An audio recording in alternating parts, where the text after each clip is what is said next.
Hi, I'm Derrick Jensen. This is Resistance Radio on the Progressive Radio Network. My guest today is Fiona Corke. She's an Australian actor, wildlife campaigner, and activist. For 12 years, she's volunteered as vice president for the Australian Society for Kangaroos, raising awareness of the beauty and also the cruel fate of kangaroos slaughtered for damage mitigation by farmers and government departments in the commercial kangaroo industry for their meat and skins. In 2007, Fiona co-founded the Macedon Ranges Wildlife Network, where she lives. The network is actively involved in wildlife rescue, wildlife care and rehabilitation, and raises awareness of the risks and threats wildlife faces from human interaction and imminent development. Today we talk about wildlife safe certification. So can you talk just briefly about your own history and then tell us what wildlife safe certification is? Absolutely, Derek. Thank you for having me on the show again. You probably covered a lot of it in the intro, nutshell. But I guess all that I've done up to this point has led me to this new certification label, Wildlife Safe. So it's a new Australian certification trademark, and it's registered with the ACCC, which is a third-party body, and that's the Australian Competition and Consumer Commission. So the certification label, and it's got a logo that will appear on goods. So this is for consumers to easily identify any products that have not had any Australian wildlife killed in the process for those goods or produce to be grown or for that service to be delivered. When I say service, as well as the certification label is very broad, it actually covers 10 classes of classifications altogether. So it covers nearly all food groups, drinks, beverages, including alcoholic beverages. We also cover some holiday accommodation and golf courses, because up to this point in all the work that I've done trying to save wildlife, we've realised that there's a lot of killing wildlife that goes on in holiday resorts that rely on tourism based on the wildlife at their resorts, yet they have been found out under FOI to be killing all sorts of wildlife, including kangaroos, wallabies, and cockatoos, and also golf clubs, as I spoke the last time I was on the show, Derek, about how many golf clubs and sporting associations target parrots, particularly little corellas and long-billed corellas, for damage to golf links, tennis courts. So we've managed to draw the certification label to cover holiday accommodation and golf courses, which means a holiday resort can become wildlife safe, which ensures the public that no wildlife has been killed. Same with sporting clubs and associations. So that's the services that we cover. So going back to food, nearly all food that's grown in Australia has animals killed for it, and there's a lot of wildlife killed for it. A lot of people don't realise the large scale of animals that are killed for the food we eat. And for myself, coming up with Wildlife Safe certification label, I realised that the basic problem with wildlife and why it's targeted, it all comes down to the permit system. So if we didn't have permits, then farmers and producers obviously wouldn't be able to apply to kill wildlife, or there would be no need. I guess I just wanted to take out, just backing up a bit, I want to take out the need for producers and farmers to kill wildlife. How do we do that? That's a $60 million question. So over the years, I've spoken to many farmers and many producers, and many of them have said to me over the time, "Oh, Fiona, that's just what you got to do. You got to shoot kangaroos. You know, I do it. My dad did it, and his dad did it before him. It's just what you got to do, Fiona. That's just how you run a farm." Okay, fine. So it's not about whether there's a problem or not. These are instances where this is perceived and learnt. That's how we manage farms, whether there's a problem or not. I've talked to many farmers who don't have a problem with wildlife on their farms, and farmers who do grow produce and wheat and crops without killing wildlife. So there seemed to be a mixture of producers who some killed and some don't, probably more kill than don't. So there's no point in me having a discussion with a farmer about not killing wildlife if they do, because I'm not a farmer and they're not going to listen to me, and why would they? So yet if we created a platform that raised awareness of the amount of wildlife that was killed for our food and drink, and we put the consumers as deciding how they wanted their food and beverages, what went into that so that they could consume it, we put the consumers out there as being the drivers of it. And so hopefully then that producers and farmers will change their ways, because that's what consumers want. And look, over the years there's an absolute growing trend in people who spending their money on goods and services are prepared to pay a little bit more or want something more out of that. People are also very conscious about how their food is grown, what goes into it, whether it's got chemicals, whether it's organic, biodynamic. You look at the free-range chicken egg campaign, which was a great campaign. I mean, it showed people what nobody knew, was that chickens lived on an A4 size sheet of paper their whole lives to produce eggs. And so they used the platform in creating the awareness and then got the consumers to buy to create the change. Now, Wildlife Safe trademark certification, it's not a new idea. It's just a different application. I mean, you've got Dolphin Safe. You've also got the Wildlife Friendly Enterprise, which is an international organisation. They cover the Predator Friendly certification mark, which is active in America, because there's a lot more predators on farms and ranches over there than we would have in Australia, for instance. So you have the Wildlife Friendly Enterprise, as I said, that's international and covers America, but probably not quite in the same way that we're doing with Wildlife Safe, which is concentrating completely on how food is grown. So, go ahead. No, you go, Derrick. So, this would be the equivalent of, like, it's always bothered me quite a lot that there are hundreds of thousands of or millions of blackbirds killed every year in the United States to make bird seed, because the birds, the blackbirds will eat it. Mm. And so if we applied the same thing here, what you'd be saying is that I could buy bird seed that was certified wildlife safe if this were happening in the United States. Mm. This is what we're talking about, right?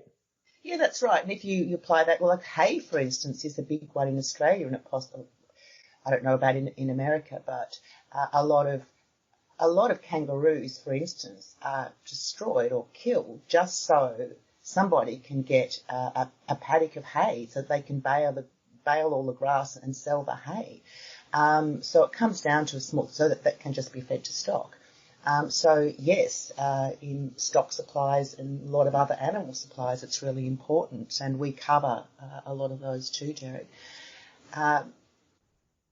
Unfortunately, I guess we can't cover everything, so we're concentrating more on native wildlife or animals that are native to Australia and not exotic species, because they're doing it tougher, and I guess down the track we might get some criticism for that, but I'm happy to support anybody who wants to start a certification label that might cover all those other animals. But unfortunately in this country, all the exotic animals that have been brought here over the years put a tremendous amount of pressure on what's left of the land for our native wildlife.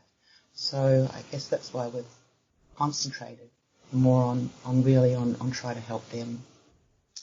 Well, sorry. Oh, I mean,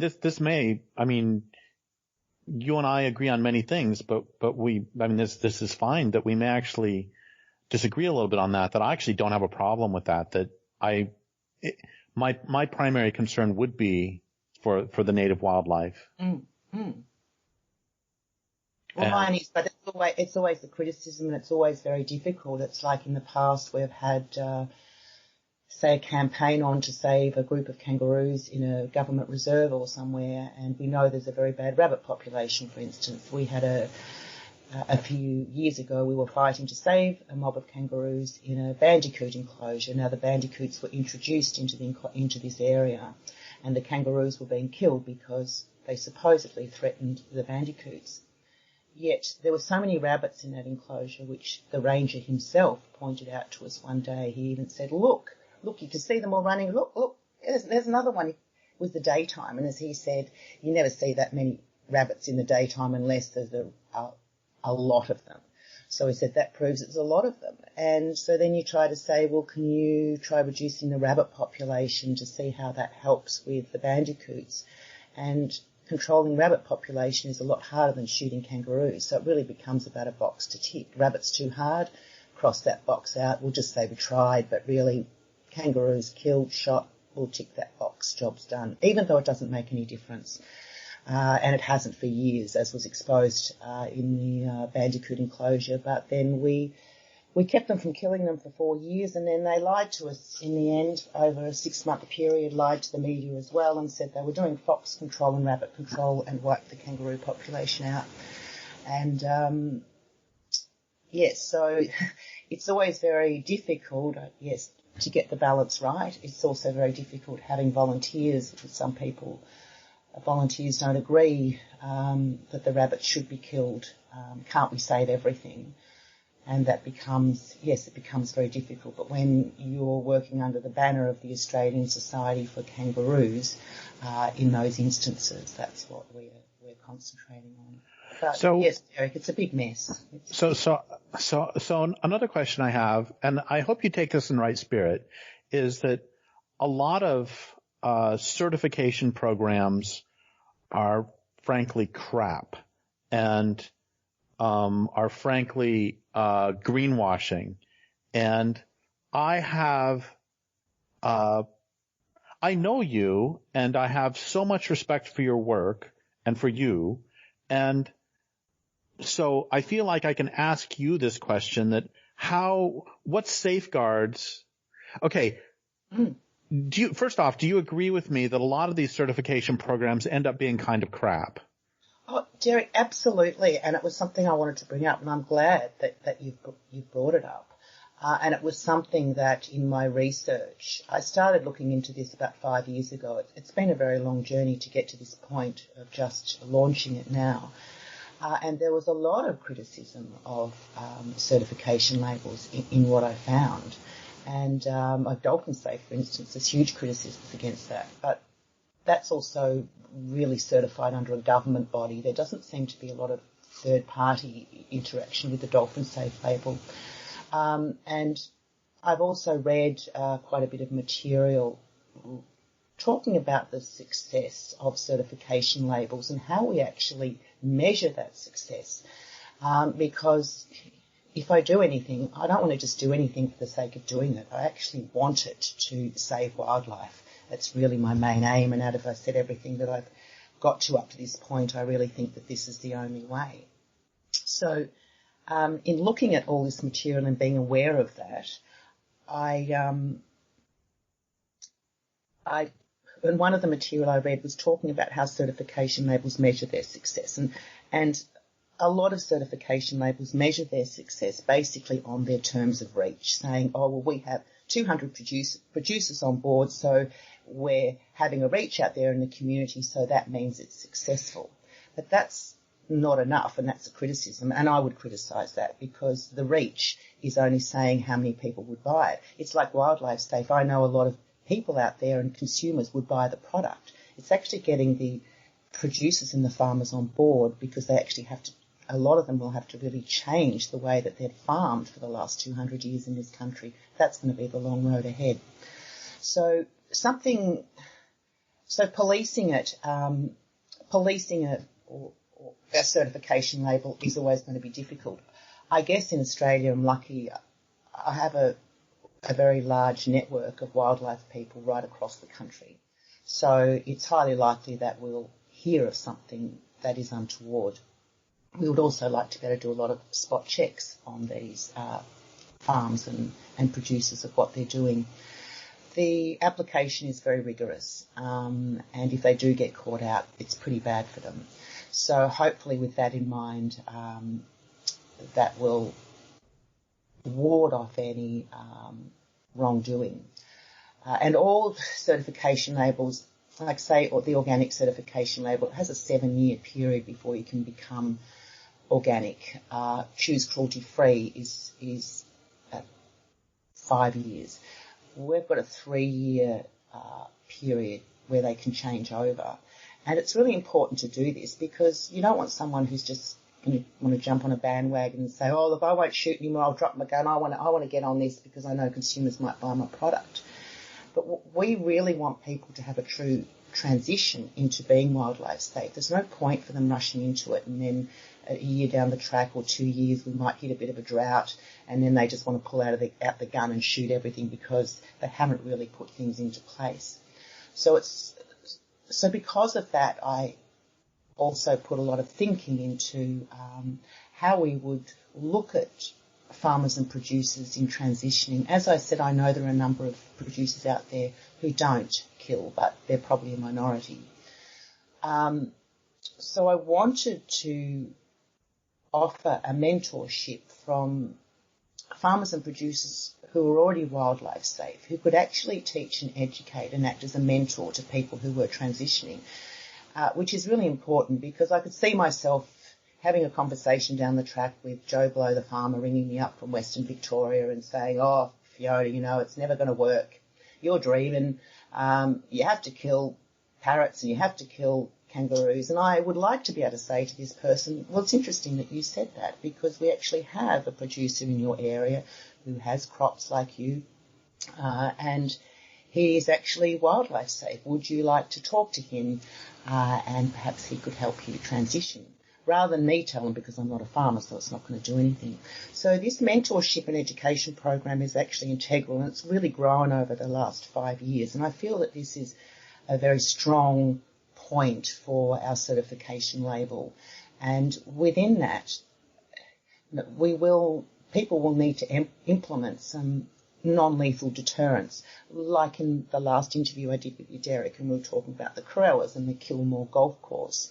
And we were encouraging them to purchase and implement a device called an eagle eye, which is it uses light and it spins, and it's been used very successfully on other golf courses to deter large Corella populations. They're harmless. So we would like to slowly over time be able to purchase enough of this equipment ourselves to be able to lend out or to rent out cheaply to producers and farmers who want to change over, who might not be able to afford a large outlay if they needed non-lethal deterrents, that they could try them out, see how they worked for their farm, and then when they changed over, they'd be more happy to invest in them because they knew that they would work. I see these things as being really important. I don't want there to be any obstacles for people to change over. I want to be able to pave the way for them to go, okay, I can get from A to B very easily. We also want to be able to test and trial a lot of new wildlife non-lethal deterrents that are around in the world, bring them back to Australia, try them with our Australian wildlife and add them to the list.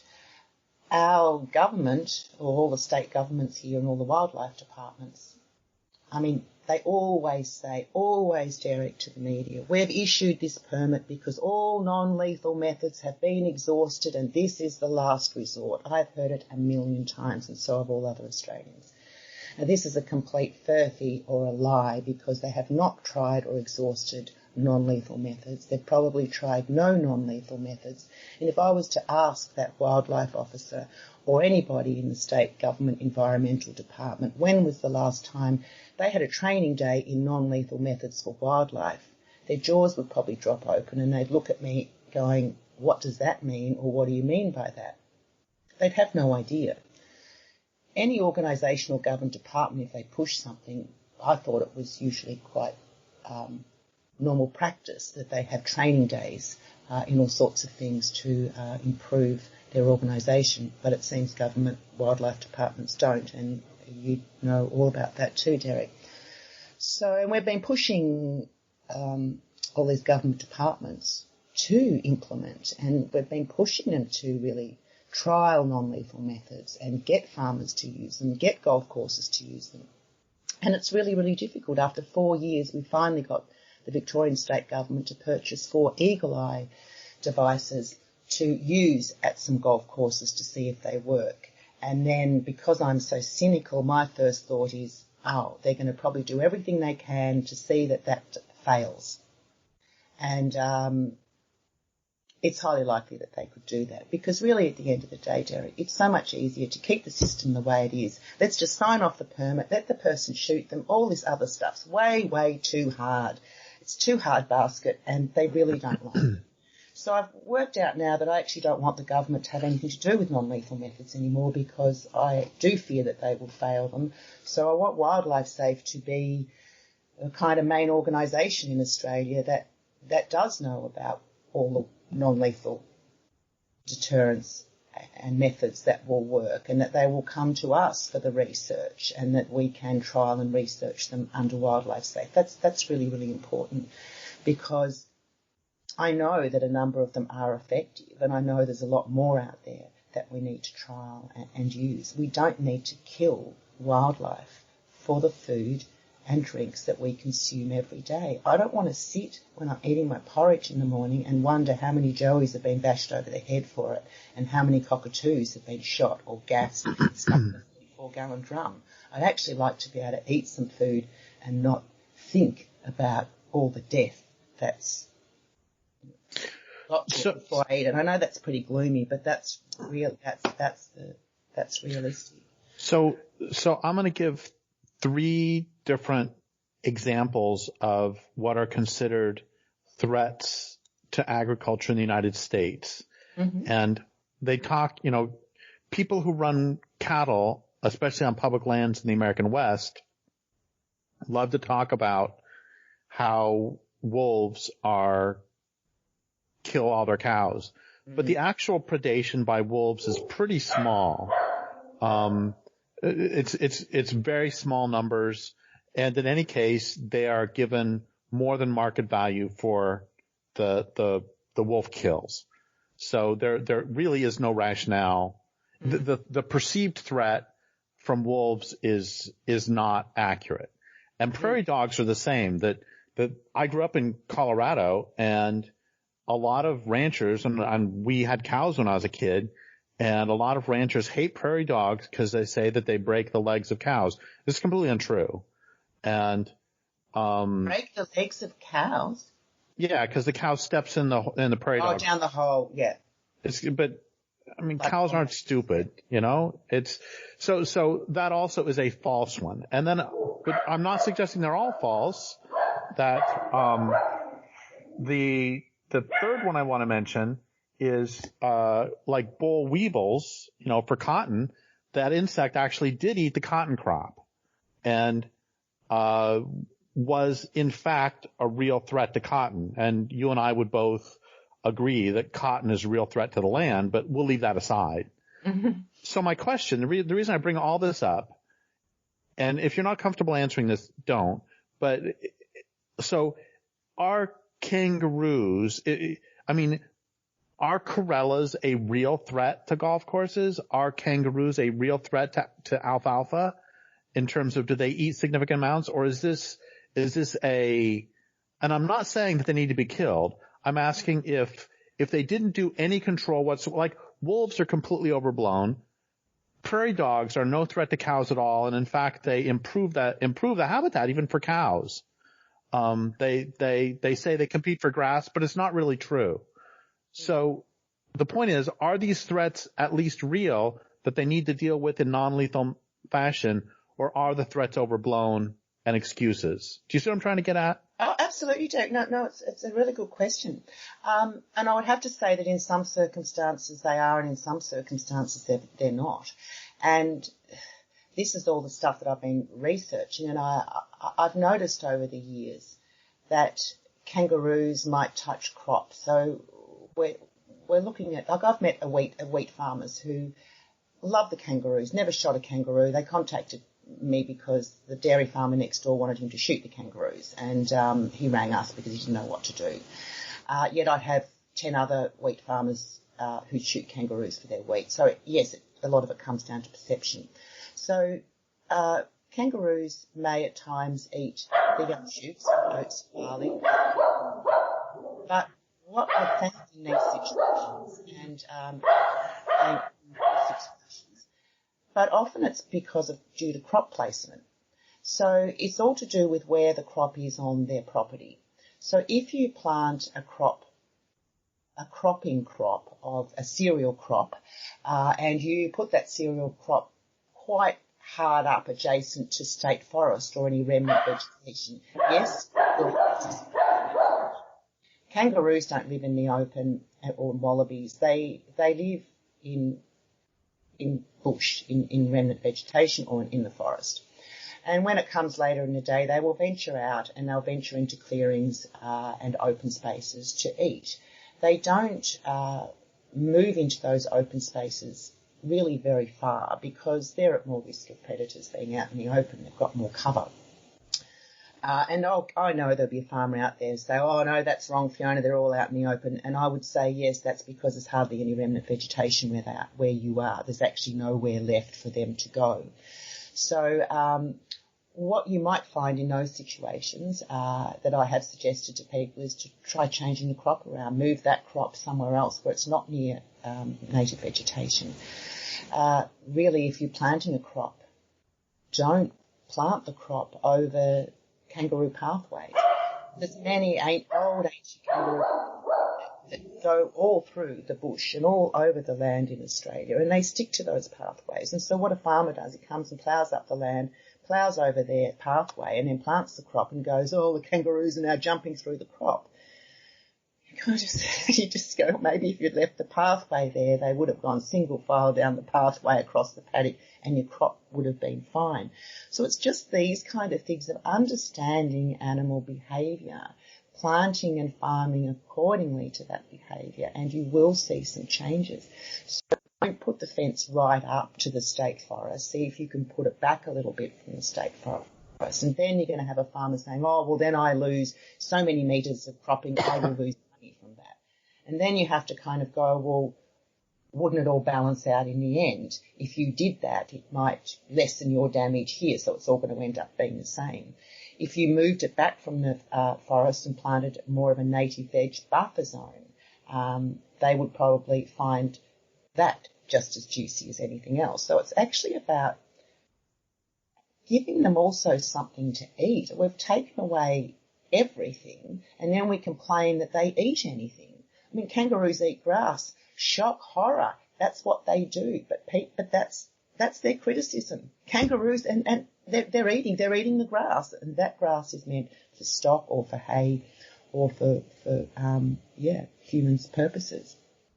So that's looking at kangaroos. I hope I've sort of covered that properly. But so, yes, in kangaroos, there have been some known issues, but there are some not known issues. So it's been found that just recapping, by changing crops around, and also too, I've had farmers tell me, I actually got rung by a farmer a few years ago because I said in the local paper that the government handed out permits like lollies, and he wasn't very happy about that, so he rang me and he asked me to come to his property, and I said, oh, I would love to. I was just going to ask you if I could.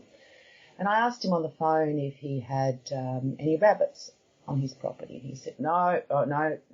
He swore black and blue that they'd not had a rabbit there for 3 years.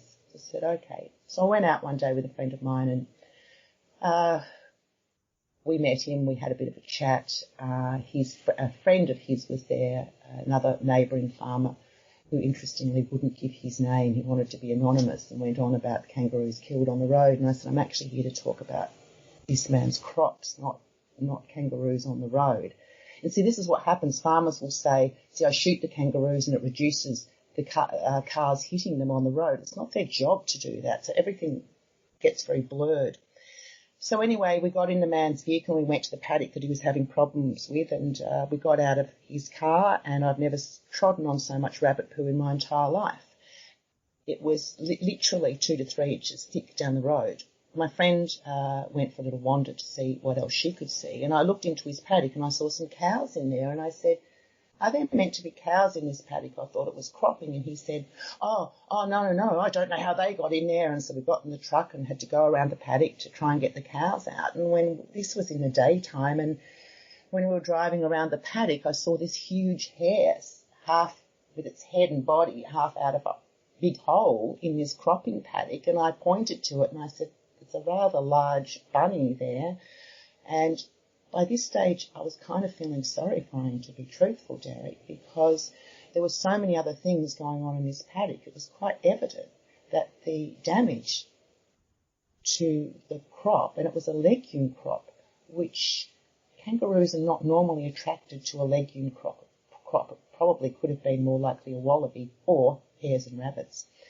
So, look, to cut a long story short, we had a look at that. I did start to feel sorry for him. We sat in the car and talked for ages, and he tried to tell me how much he loved his cows and his animals and he hated animal cruelty. And I asked him if he knew what happened to the joeys when they killed a female kangaroo, and he said he didn't know. So I told him that when the mother is shot, they pull the joey out of the pouch. They may rip its mouth and break its jaw from the mother's teat. And they will just whack that joey over the bull bar of the vehicle or smash it against a tree or stomp on its head. And he didn't know that, and he seriously was shocked. I'll just say also that he'd never applied for a permit before this farmer. He'd been farming for 20 years and had never applied for one, and I think it was a bit of pressure from his neighbours that had also contributed to this, or so I thought at the time. So I said to him, what's changed for you? I said, in the 20 years that you've been farming, obviously your costs are more, your seed is more, your fuel is more, your rates are more, everything costs you more, but are you making any more from your farm than you did 20 years ago? And he just looked at me and he said, no.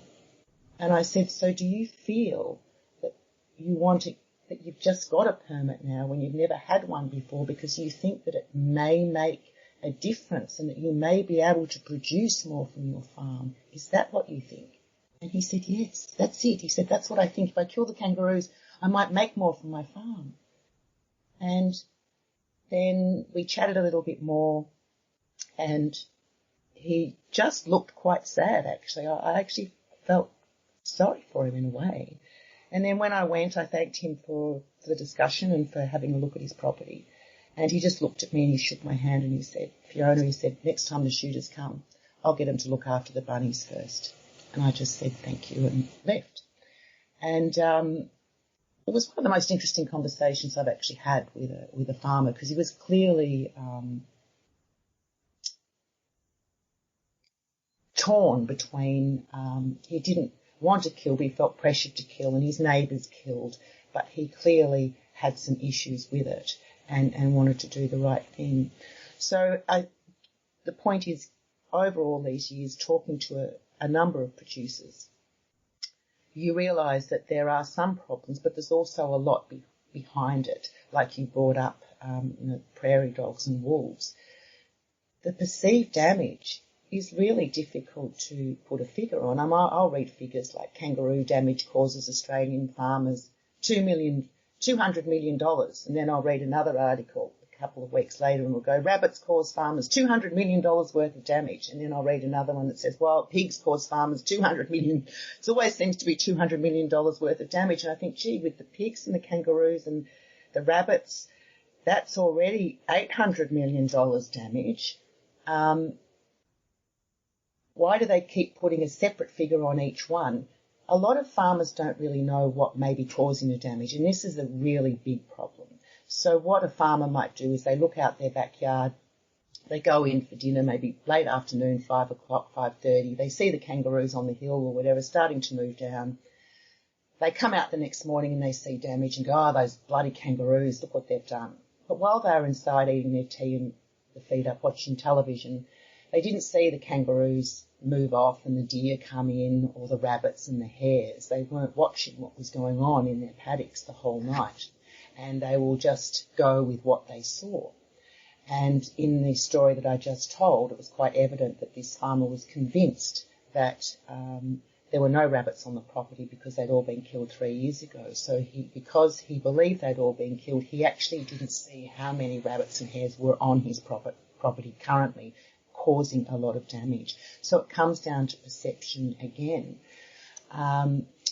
So with cockatoos, sorry, just to answer your question, the whole question, Derek, the damage from cockatoos.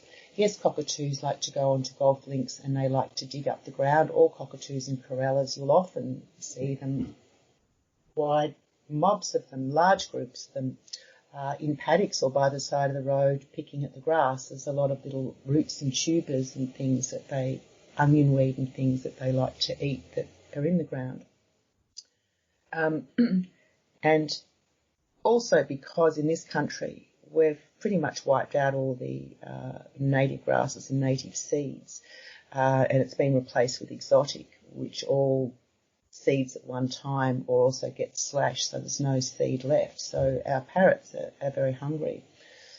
But there's a lot of things you can do on golf courses to deter corellas from doing that. There's also a lot of work being done in decoy stations for parrots that has been very, very successful on farms and golf courses. So you actually make them an alternative food station. I just think it's just so sad that we've taken everything away from our wildlife. We've taken their homes, their habitat, their food, and we're still complaining. We need to be able to help provide something. We need to be able to create more of a balance and not just kill so much.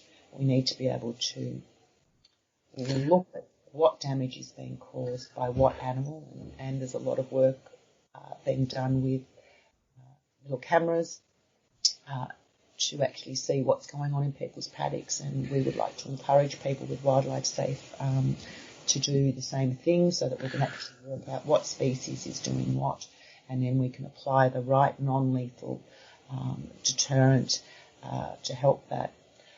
So netting itself can do a lot. A lot of large orchards are completely netted, and that is really good.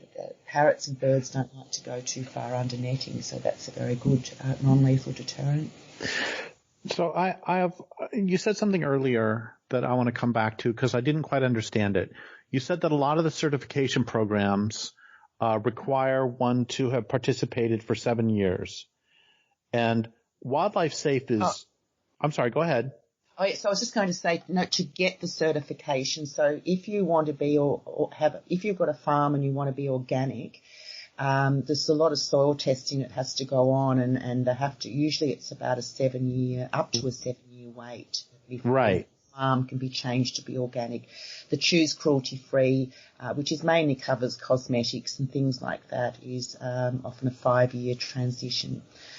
So I just mentioned it in terms of becoming certified isn't something that you can do overnight. It does need to be rigorous, because to go back, I think, to your earlier question about about trusting certification labels and about public assurance, which is very important to me and for this label to actually do what it says that it does. And so I would like, for instance, we're pre-launch at the moment. We're having a big launch in August, and we're starting in the wine sector, and we're only starting in Victoria because of the coronavirus and the restrictions. We can't travel around. Our borders have been blocked. So we're just concentrating on the wine industry in Victoria first, and then we'll move on to cereal crops and orchards and all sorts of other things. It's so huge that we need to probably go in steps at a time. Well, my sector is, yeah, sorry. So my point is that if you're launching it now, does that mean that no one will be able to buy Wildlife Safe wine for 5 years? I mean, so if it takes that long how long does it take to certify? So when will the public, so how do you launch something that's going to take 5 years or many years to certify? How does this work? Yeah, sorry, Derek, I might not have made that clear. I guess what in the wine sector, which I was just going to explain, the wine sector is a very diverse sector. So you've got probably a lot more people in the wine sector that actually probably are not killing wildlife at the moment.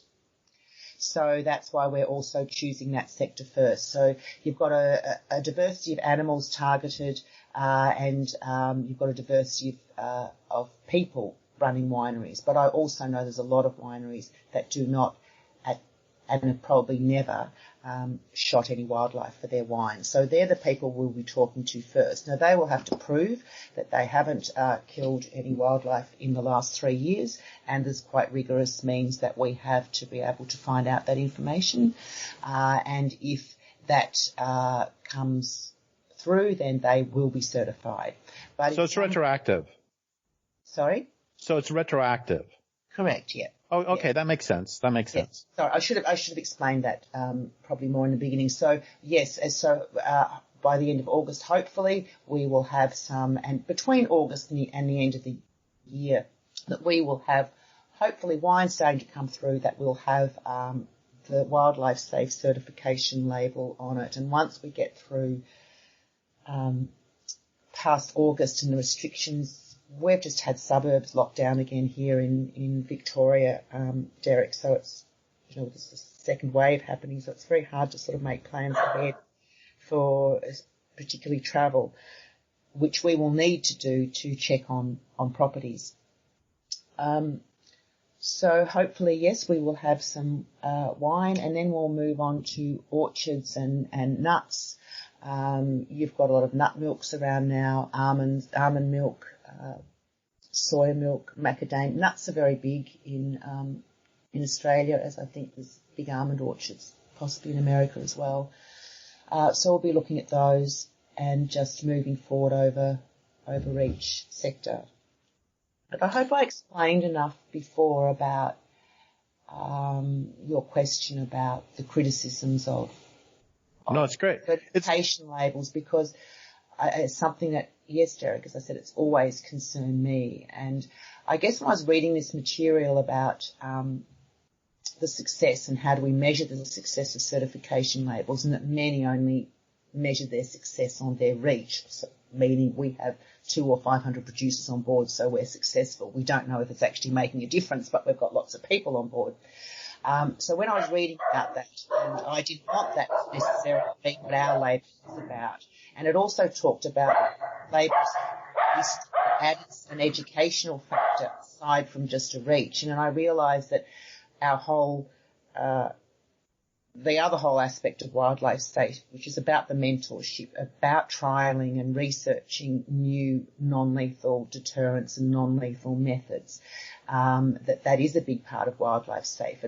And judging by what the material I was reading was saying was that this is actually really, and makes a certification label very robust and strong if it's not just relying on reach. So that was good to read, to know that we'd already included something in our certification label that that actually added more body to it. And it wasn't just about, we're just going to see how many people we can get on board. I also want to say that when we start off with wineries, my first thing I want to do is actually start to see how we can measure this right from the get-go. We're going to have a few different species. So let's see straight away how we can start measuring the success. And I want to be able to keep putting this out, to be able to say we have so many wineries now or so many producers that have not killed wildlife. This is what they might have killed in the past, or the equivalent of this would have killed this much. So really, and know that they can trust and have an assurance that if something is under the wildlife safe trademark certification, that you can guarantee that it will be. And as long as I have anything to do with it, Derek, people can be assured that it will. Because that's ultimately the most important. I've worked so long like many, many people out there, as a volunteer trying to save wildlife or trying to save wild places or the environment, anything. And when you've done it for a long time, you really want to start concentrating on what you think might work. So we only have a couple minutes left. Yep. And I want to know how much work and how much money, if you don't mind, this has taken, because what if somebody wants to wants to replicate what you've done elsewhere? This seems more difficult to me than starting a straightforward campaign to protect a specific piece of ground. And so can you take like 3 minutes to walk somebody through how, if they want to do I'm just making something up, a turtle safe, something that doesn't kill turtles for whatever product, how they would go about replicating what you've done elsewhere. How do you start? Yeah, sure, Derek. It was, you got to start doing your research, obviously, and about the animals or animal that you want to save and how certification works and what else is out there.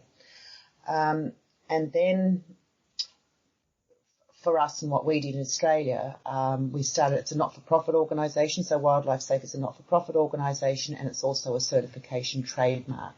To get a certification trademark and to have a logo, you have to go through Intellectual Property Australia or the equivalent in the country where you are to create a trademark logo. And because it's a certification, it has to go through a third-party body, which in this case is the ACCC, the Australian Competition and Consumer Commission, which is really important, because if it was just a contract between a group and a producer, there's no guarantee to the public that there's a third party that can audit it or can step in to. Well, that's one of the problems with a lot of the certifications, is that, the timber industry can just certify their own crap. That's exactly right. Yeah. And look, there's people who, you could. It's like people write on products now, and people might eventually do this. This product has been made, no wildlife has been harmed in the making of this product. Like, they could write that on their label. Somebody could write this, this is a cruelty-free cosmetic. But they can write anything they like on the label, but that's not a certification. That's just the company wanting to sell you something, and they're saying that. But you don't know, there's no guarantee that they do. There's no one checking that they actually don't kill wildlife or that there is no cruelty in that product. It has to have a certification label that is has a third party attachment to make that happen. How did you get the ACCC? It can be expensive. There is a bit of money, but it's worth it. How did you get the ACCC involved? How did you get them to get on board? How would somebody in the United States get whatever relevant organization to certify? How would you, that was really what I was getting is how do you get over that? That seems like a very daunting task to me. Oh, it's just filling in a form. The forms can be quite daunting, but you just go to the websites and, and I just looked up, Googled how do you do a certification trademark, and it said I had to get a trademark, get a logo trademarked first, and then you apply to the ACCC for the certification. Now, the certification takes nearly a year, Derrick. It took over a year for that to happen. It's a very, very long process, the whole thing. It's taken 5 years from 2015 to now to be in pre-launch. And I had to sit at a panel and answer questions from the ACCC over the phone. They wanted to know a lot more about me, a lot more about my background, why I could put myself in a position to do this, what was my training. So yes, it's pretty robust, and you have to fill in a lot of forms and answer the questions that they ask you. But we finally was all stamped and approved, and that was actually done 2 years ago. And honestly, by then I was sort of so tired from everything. And a bit burnt out from a lot of my activism and campaigning, needed to take a bit of time off and come back to it with the help of an amazing woman called Lisa Palmer, who has a history with wildlife but also in the corporate sector, and she's really helping us get this off the ground in a highly professional way, which I can't thank her enough for. And the idea came from my research. I took it to my colleague, Nikki Sutterby, who I do all my kangaroo stuff with, and she helped me on the next step, filling in forms and asking the right questions and being critical of it so that we could come up with something really robust and solid. And so these two women have been an enormous help in this process, and it would not have happened without their help. So I have two questions. Thank you for that. And I have two questions left. One of them is, so is there a web presence for this if people want to know more about wildlife safe certification that they can find out on the internet? Yes, absolutely, Derek. Thank you for that. Yes, they can find us on Facebook under Wildlife Safe Trademark Certification, and our website is www.wildlifesafe.org. That's the website. And then the final question is, so if somebody wants to do this, for porcupine safe forestry or, whatever it is, can they contact you to find out more information about how they to get some pointers on how to do it? Absolutely, Derek. I'd be happy to talk to anyone about it. They also need to do the check that the Wildlife Friendly Enterprise Network is a very large network, and they cover a lot of animals in a lot of countries, but they did not talk about Australia or cover Australian wildlife at all, which I guess we're a bit of a forgotten about country a lot of the time. But they need to make sure that there's nothing already covering it as well, because if you put a lot of work into making a trademark or even a certification and it's being covered by another organisation, it will be a waste of time. So in another country outside of Australia, the main organisation they would need to check under would be Wildlife Friendly. And as I said, they cover the predator friendly label that is quite big in America, as I understand, or has been around since the 90s, mid-90s or early 90s. So that's to give certification to ranchers and farms that don't kill wolves and any other predators for the food they produce. So that's already happening in America. I don't know. Have you heard of it, Derek? Do you see much of that around? I have not seen it, but that doesn't mean anything. Okay. Yeah. Well, is there anything else you want to say about this before we go? And thank you for all this work. No, I don't think so, Derek. I think that's really all I wanted to say. It's a long road ahead, and we'll just be taking it slowly and, as I said, trying to make it as robust as we possibly can so that we can measure the success and, to look out for it soon, and for, just as always, for, as you say, Derek, for anybody who can just save anything wild places, wild animals, just to get out there and whatever you love, do whatever you can to save it. Well, thank you for that. And thank you, as always, for all of your wonderful. I would like to thank listeners for listening. My guest today has been Fiona Corke. This is Derrick Jensen for Resistance Radio on the Progressive Radio Network.